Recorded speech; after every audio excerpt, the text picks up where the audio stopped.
A nossa vida de oração, a nossa vida de meditação na palavra de Deus, ela não pode ser transferida.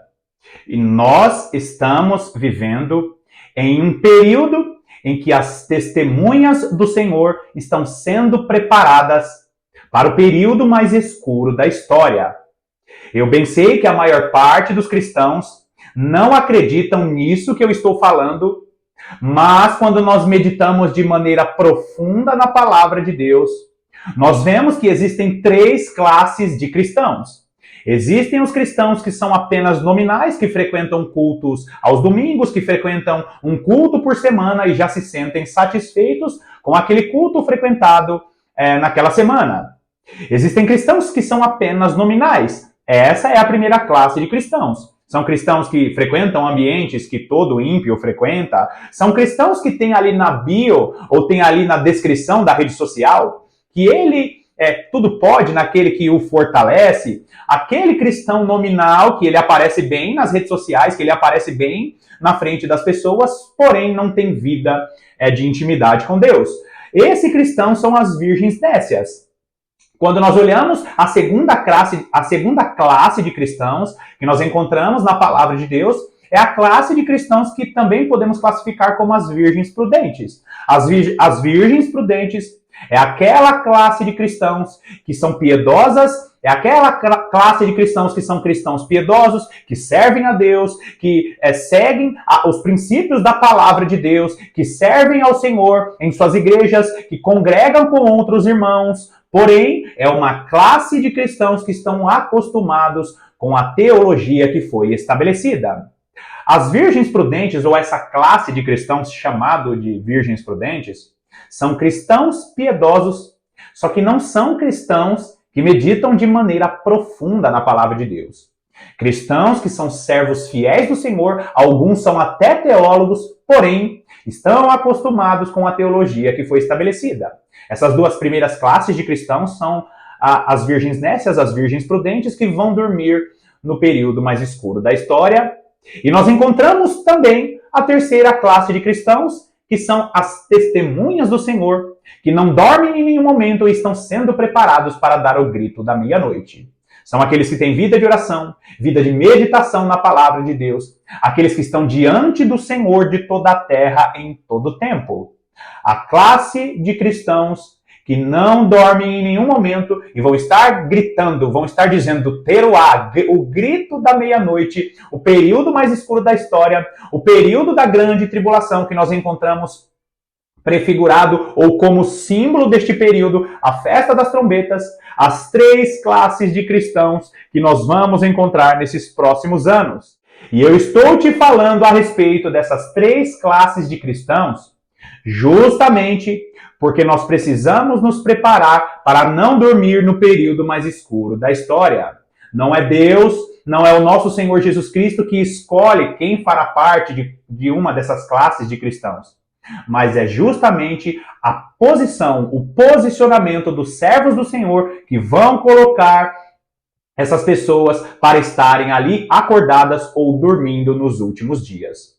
Nós estamos meditando na série de mensagens falando a respeito do mistério das 12 virgens. E se você parou aqui nesse vídeo, eu sugiro que você assista aos vídeos anteriores para acompanhar essa revelação maravilhosa. Hoje nós estaremos meditando em Mateus capítulo 25, especificamente no versículo 8. Seja muito bem-vindo a mais essa meditação do canal A Lâmpada para os Meus Pés.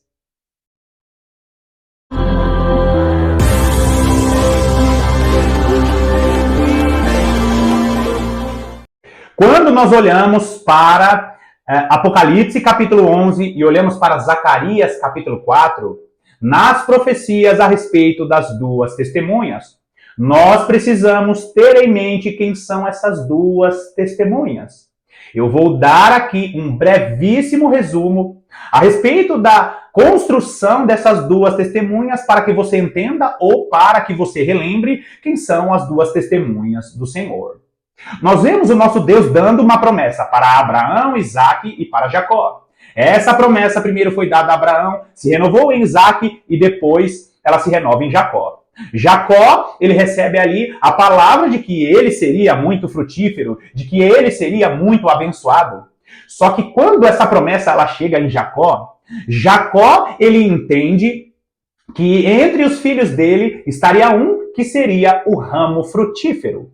O filho de Jacó, José, ele se torna governador do Egito, e José, como governador do Egito, ele se casa com uma mulher egípcia. E ele tem ali os seus dois filhos, Manassés e Efraim. E chega em um determinado momento em que José, como governador do Egito, ele conduz os seus dois filhos para que Jacó, já idoso, abençoasse. E você conhece muito bem a história registrada em Gênesis capítulo 48, quando Jacó ele abençoa os filhos de José com a famosa profecia das mãos trocadas. Ali acontece a profecia sobre Efraim, que era o filho mais novo de José. Jacó profetiza dizendo que o filho mais novo, Efraim, estaria à frente de Manassés, seria o primogênito à frente do filho mais velho, Manassés. E ele diz o seguinte: de Efraim sairá a plenitude dos gentios.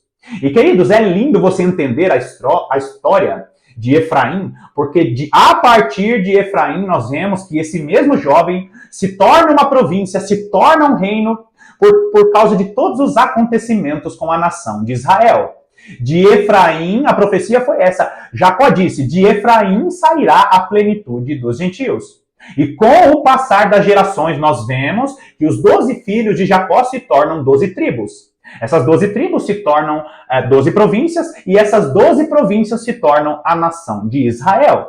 Israel, com suas 12 tribos, começa a caminhar com o Senhor, mas, infelizmente, quando chega no período do Reino Unido, que reina primeiro Davi, depois que reina primeiro Saul, depois reina Davi, e por fim, no período do Reino Unido, reina Salomão.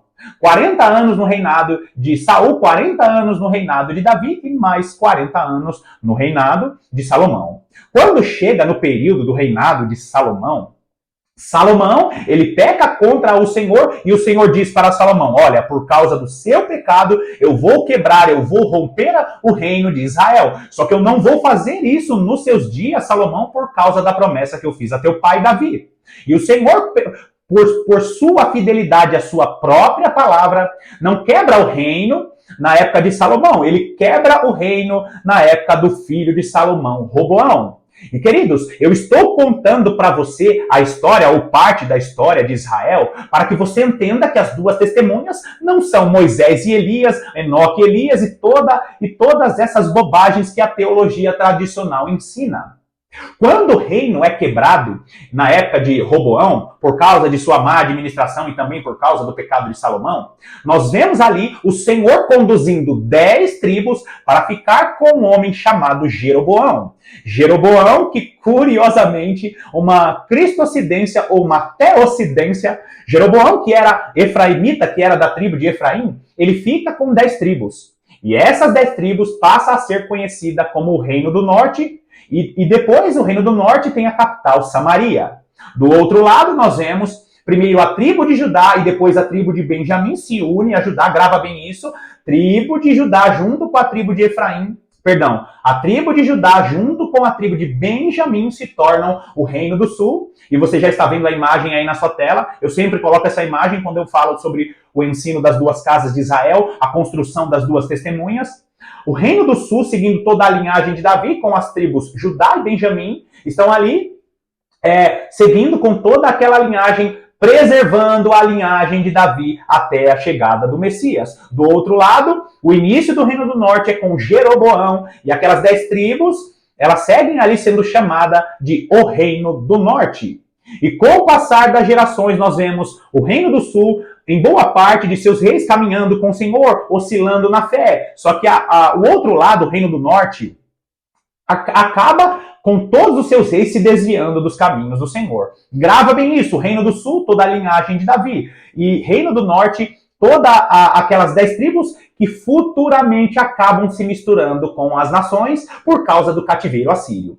A partir do cativeiro assírio, o Reino do Norte, que começou com Jeroboão, se mistura com as nações e dali surge o povo samaritano. Queridos, não esqueçam disso, porque a partir deste momento em que que o reino do norte se mistura com as nações, nós vamos ver ali Deus trabalhando, porque o reino do norte se torna um povo gentil, o povo samaritano. E aí nós encontramos essa dificuldade, Judá, seguindo toda a linhagem de Davi ali, em um determinado momento acaba sendo acometida pelo cativeiro babilônico. Só que Judá consegue retornar para Jerusalém, consegue retornar para a sua nação, só que o reino do norte, o reino do sul volta, só que o reino do norte não se torna uma nação. Jamais. Por quê? Porque o plano do nosso Deus era unir a mistura das nações, era unir a mistura dos povos para formar as suas duas testemunhas. Quando você lê o profeta Oséias, você entende bem a dinâmica da construção das duas casas de Israel, o início e a construção das duas testemunhas. Por quê, queridos? Porque quando Jesus morre na cruz do Calvário, ele ressuscita dos mortos e ele passa ali a ser Senhor de judeus e de gentios. Nós vamos ver um registro maravilhoso em João capítulo 12, a partir do versículo 20, quando alguns gregos vão procurar Jesus e eles falam, olha, para os discípulos, nós queremos ver Jesus. E ali os discípulos levam aqueles gregos até André vai até Jesus, e quando a informação chega a Jesus, Jesus diz para os discípulos e para os gregos, olha, primeiro o grão de trigo precisa cair na terra para que ele produza muito fruto. Jesus, com essas palavras, está nos conduzindo para o livro do profeta Oséias. E quando Jesus nos conduz através dessas palavras para o livro do profeta Oséias, nós vemos ali o dia em que Jesus foi semeado, o grande dia de Jezreel. O que é o grande dia de Jezreel? É o grande dia em que Deus semeia, é o grande dia em que Jesus Cristo foi semeado na terra.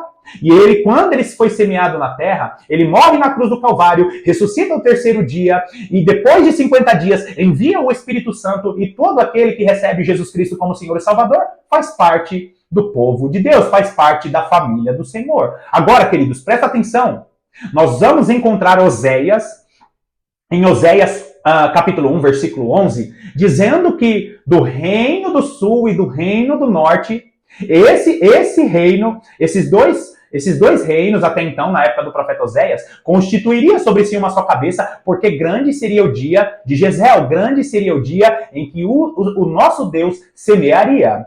Jesus Cristo morre na cruz do Calvário, e por causa de seu sacrifício, agora, judeus e gentios podem fazer parte da família de Deus. E quando nós olhamos os profetas na antiga aliança, usando sempre as linguagens, falando com as duas casas de Israel da antiga aliança, falando com o reino do sul, falando com o reino do norte, Judá, o reino de Judá, o reino de Efraim, ou o reino de Israel, ali, através dos profetas da antiga aliança, Deus já estava promovendo as duas testemunhas. E quer uma informação fundamental para você compreender esse vídeo aqui? Quando você vai para Isaías capítulo 43 e capítulo 44, leia Isaías capítulo 43 inteiro e Isaías capítulo 44 inteiro. Lá você vai encontrar o Senhor dizendo que o reino de Judá e o reino de Efraim são as testemunhas do Senhor. Só que isso seria o cumprimento disso aconteceria na nova aliança. Por quê? Porque quando Jesus Cristo morre na cruz do Calvário, ressuscita, ele comissiona a igreja dizendo, mas recebereis poder ao descer sobre vós o Espírito Santo e sereis minhas testemunhas, tanto em Jerusalém, Judeia, Samaria e aos confins da terra. O que o nosso Senhor e Salvador, ao ressuscitar, ao comissionar, ao dar o Espírito Santo para a igreja, estava nos dizendo? Que aquela promessa feita aos profetas, de que do reino de Judá e do reino de Efraim viria as testemunhas, segundo Isaías capítulo 43 e Isaías capítulo 44, essas duas testemunhas do Senhor se uniria a testemunha fiel, que é Jesus Cristo, para cumprir a lei. Olha só o que está escrito em Mateus. Vai lá comigo. Mateus capítulo 18. Mateus capítulo 18. Nós vamos ler Mateus capítulo 18, apenas o versículo 16, que diz assim: Se, porém, não te ouvir, toma ainda contigo uma ou duas pessoas, para que, pelo depoimento de duas ou três testemunhas, toda palavra se estabeleça. Queridos, aqui Jesus Cristo estava mostrando para a igreja como ela deve conduzir alguém que está cometendo um erro, alguém que está cometendo pecado. Olha, se uma pessoa está pecando, chama ali 2 ou 3 testemunhas para mostrar para ela que ela está errada, que ela está pecando. Ou seja, ensinando a igreja a promover correção no meio do povo. Agora, o que o nosso Senhor e Salvador Jesus Cristo estava nos dizendo? Olha para a lei. Olha o que diz Deuteronômio. Jesus está nos mostrando que a lei moral, que a lei do Senhor, ela serve na graça. Ela também foi direcionada para os cristãos na graça. Nós não podemos anular a lei moral do Senhor. Deuteronômio capítulo 17, nós vamos ler apenas o versículo 6 que diz assim: Por depoimento de 2 ou 3 testemunhas será morto. O que houver de morrer por depoimento de uma só testemunha não morrerá. Ou seja, presta atenção nisso, queridos, é preciosíssima essa palavra. O próprio Deus, ele estabelece as suas 2 testemunhas, construindo elas, direcionando elas a partir do Reino do Sul e do Reino do Norte, para que o próprio Deus cumpra a sua lei. Ou seja, queridos, quando nós olhamos para a palavra de Deus e o estabelecimento das 2 testemunhas, de Zacarias capítulo 4 e de Apocalipse capítulo 11, o que nós vemos? O nosso Deus, que criou a lei, que estabeleceu a lei, cumprindo a própria lei. Ou seja, as 2 testemunhas não podem ser pessoas mortas, porque o julgamento será feito com pessoas vivas. As 2 testemunhas do Senhor são cristãos que vão estar vivendo no final dos tempos, porque as 2 testemunhas estarão com a testemunha fiel Jesus Cristo, acusando este mundo que não quer seguir a lei do Senhor. Por que haverá a multiplicação da iniquidade? A palavra iniquidade, no original grego, é a palavra anomia, ou seja, o não cumprimento da lei de Deus. E o que isso significa, queridos? Significa que essa iniquidade não é apenas a maldade cometida pelos homens. O amor de muitos vai se esfriar no final dos tempos. Essa é a palavra. O amor de muitos vai se esfriar no final dos tempos por causa do não cumprimento da lei do Senhor. O multiplicar da iniquidade é o não cumprimento da lei. Ou seja, quando o homem para de cumprir a lei do Senhor, esse homem ele acaba se afastando daquilo que é justo, daquilo que é correto.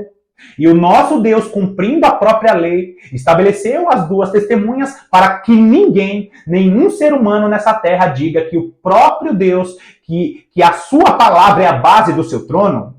O próprio Deus, ele cumpre a sua própria lei. Agora, queridos, vai lá comigo em Efésios. Efésios, capítulo 2, nós vamos ler a partir do versículo 11.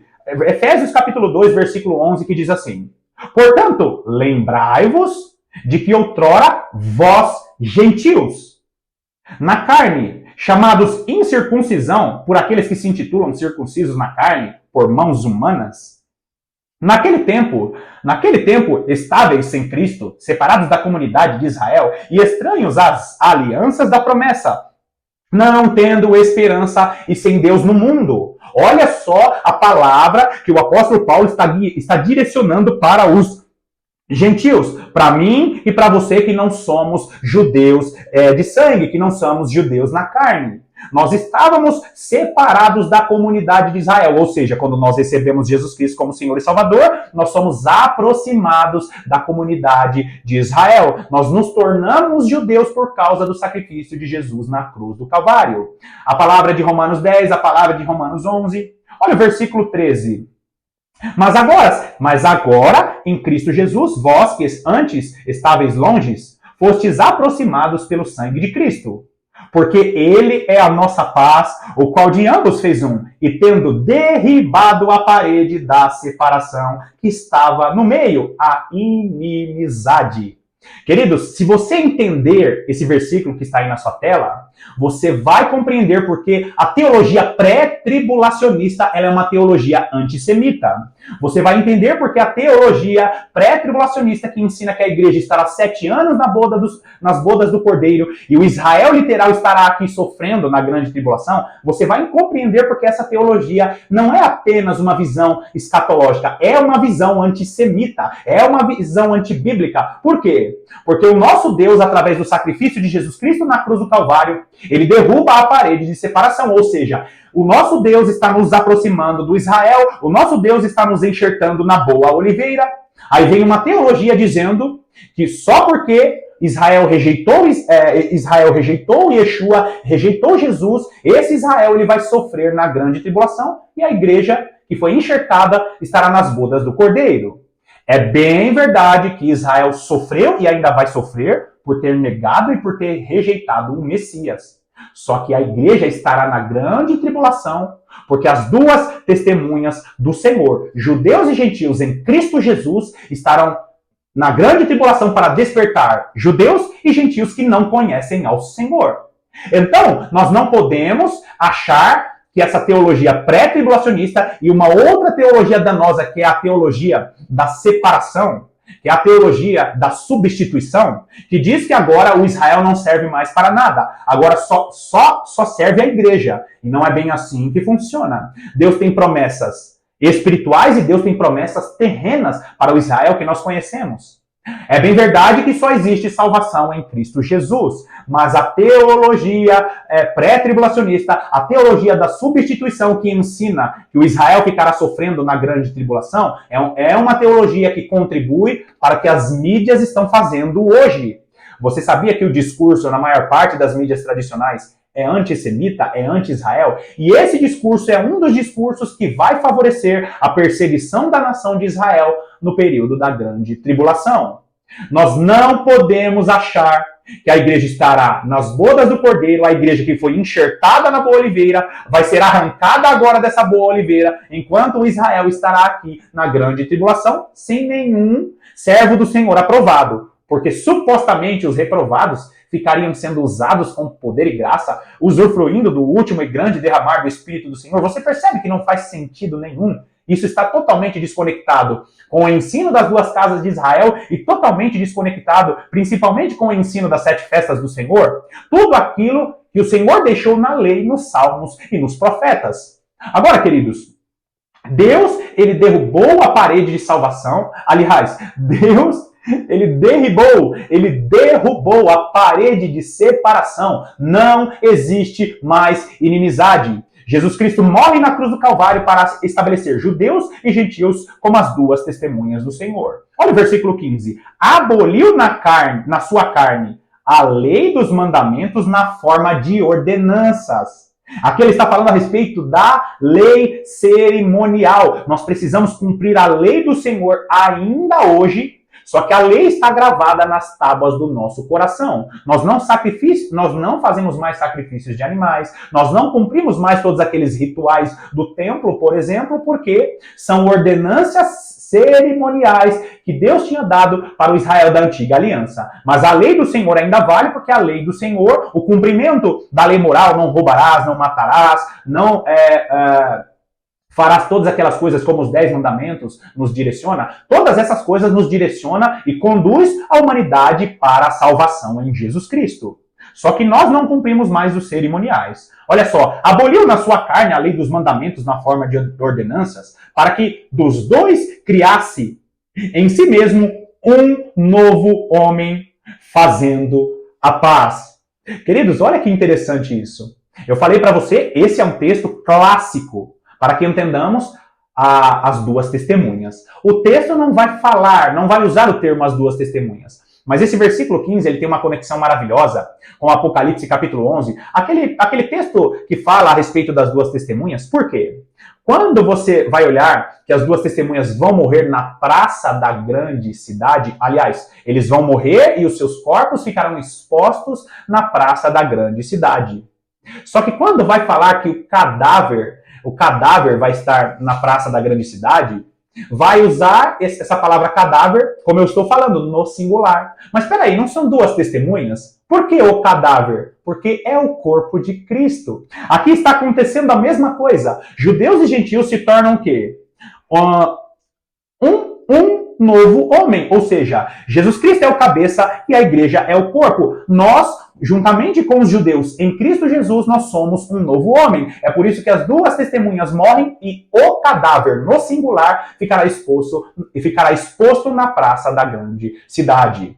Agora, queridos, olha o versículo 16. E reconciliasse ambos em um só corpo com Deus, por intermédio da cruz, destruindo por ela a inimizade.